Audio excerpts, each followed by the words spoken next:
Hey guys, MrPokke here. So here's everything that you guys have missed from the version 1.3 update for Neverness to Everness. Starting right off, and that is going to be the new zone in version 1.3, Fogden. Now the region as well as the story itself, it looks to be a lot darker as well as off-world as compared to the urban landscape that we have experienced so far, and it is also going to be looking a little bit more like the villain of the story. That is going to be Zankou, will be the first playable S-class villain we're going to be having. So the design for Zankou over here has been already going for the eye patch removal, so we are actually able to see both of her eyes, and the entirety of her lore, if you guys didn't play the previous story, is essentially Zankou goes around stealing people's faces as well as identities. So we don't actually theoretically know how her look is going to be, because even the actual live stream itself is going to be saying we can't actually go on a dating event with Zankou because her physical appearance hasn't really come into the story just yet. So we're most likely going to be seeing this applied in the future patches, and even though she is going to be our first ever playable villain,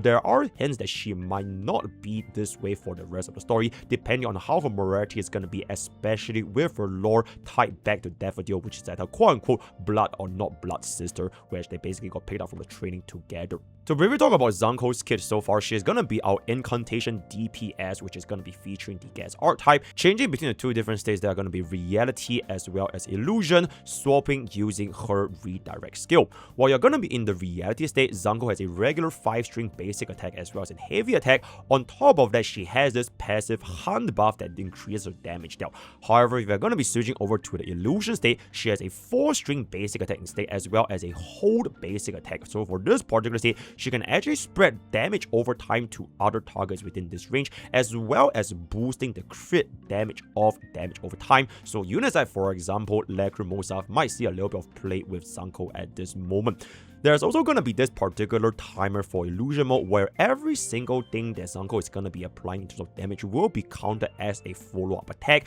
as well as an increase in DOT damage over time. And on top of all these, her dodge counter will be dealing additional break damage. And then for lastly, the ultimate, she's going to be having 2 different pressures, very similar to Shinku. She will be getting a special version of it if you time her redirect skill during this illusion state, meaning that she will definitely want to be an on-field main DPS.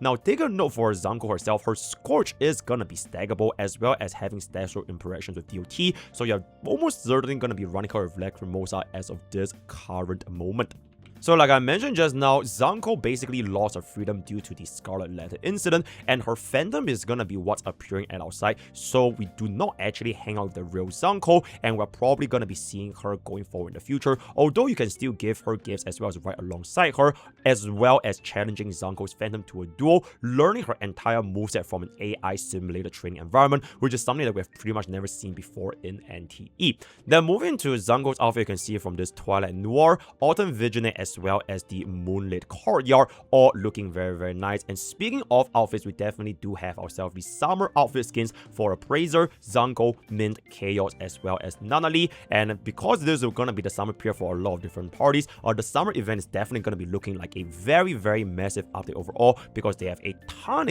of mini games packed all into this, as well as a permanent city activity such as, for example, the volleyball tournament, which is gonna be a weekly volleyball tournament where you can earn more funds and compete for the finals. If you're gonna be losing for this, your performance will determine your funds payout, and playing in the both rookie as well as weekly matches will be another way for players to consume their city stamina. Besides the volleyball, we also have other events such as the Shipwreck Salvage as well as Surf Breaker, featuring the first ever water vehicle, the Tide, which is gonna be a raid jet ski that can jump over obstacle. Unfortunately, this same mechanic is going to be tied to the mystery box mechanic, such as, for example, the Porsche collaboration, which means players are going to be spending a really high amount of funds in order to get this particular vehicle. Other than the new type, we also have other vehicles such as, for example, Sirocco, as well as a new bike, yes, third year, on top of a new property, still Metal House. So essentially, the summer event is going to be a very significant patch update, featuring all the different events as well as playable skins for players to enjoy in this brand new version of NTE's map.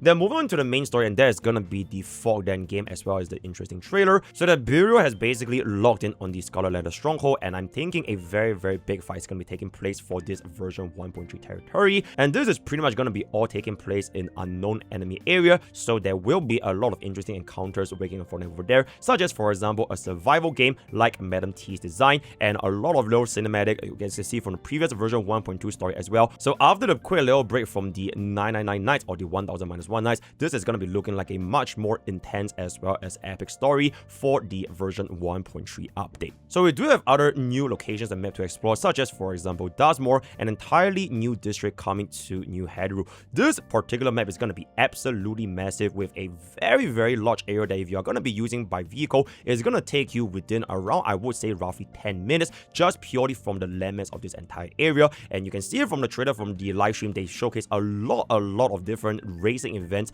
that can feature for all of the race enjoyers, using your cars, drifting, enjoying through the sceneries, forests, cherry blossoms, etc. And besides the Dustmore stage, we also have the Starfall, which is a little bit similar to Naviago Beach, where we could see around more instances for the summer vibes. So besides the new summer event, new map, new story, new vehicles, we also have a couple of other things, such as for example the brand new property like the Steel Metal House, which is going to be very reminiscent of a classic Japanese housing, which are going to be planting with your very own crops in the house as well, featuring the first ever farming system. Then on top of that, we also do have a couple of other limited time events, such as for example the Runaway Echoes, where we're going to be having a lot of different monsters coming to us as a player. Think of it a little bit like, for example, Vampire Survivors, where you can choose different upgrades to buff your characters as well as building up your team. Then moving forward to future updates for Neverness to Everness, we do have things like updates to 99 Nights, where we're going to be getting a brand new tower style mode where you can climb through the increasingly difficult floors for your own challenge. So if you're going to be defeating one enemy, you're going to be proceeding towards the next floor, as well as an infinite mode to see how far can you truly go.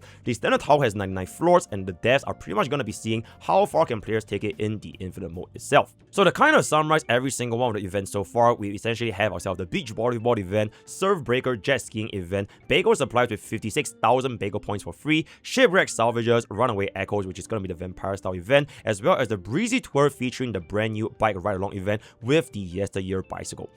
Other returning events such as gonna be the 10 limited pools, PvE boss rush with Hunter's Crucibles, stamina recharge with 2x stamina city consumption, gold clash with 2x fonts from heights, as well as 2x pixel spending from pixel search, on top of 2x fonts from a city stamina from the fonts rush. Beyond the rails is gonna be our usual endgame rotation, resetting once every single 2 weeks, and all of the other permanent activities such as going, gone, which is gonna be getting passive income towards your tycoon's incentive fund. Shadow and Sea can also be used to consume city stamina, as well as earning more fonts in this quality of area. Other quality of life improvement update includes visual upgrades, random outfits where characters can essentially swap to a skin that you already own depending on the scenario they're going to be in. So for example, if your character goes into a water area, they will automatically equip their summer skin or swimsuit skin, which is a very nice touch. Very nice upgrade is going to be the fact that city stamina will be increasing from 100% to 200%, meaning that we can burn through our stamina that much faster to consume and earn our fonts. Now for players who really like the ping pong heist, we are going to be getting a minimap for that as well. And this 1 million bi-weekly fonts pool for the Tycoon incentive,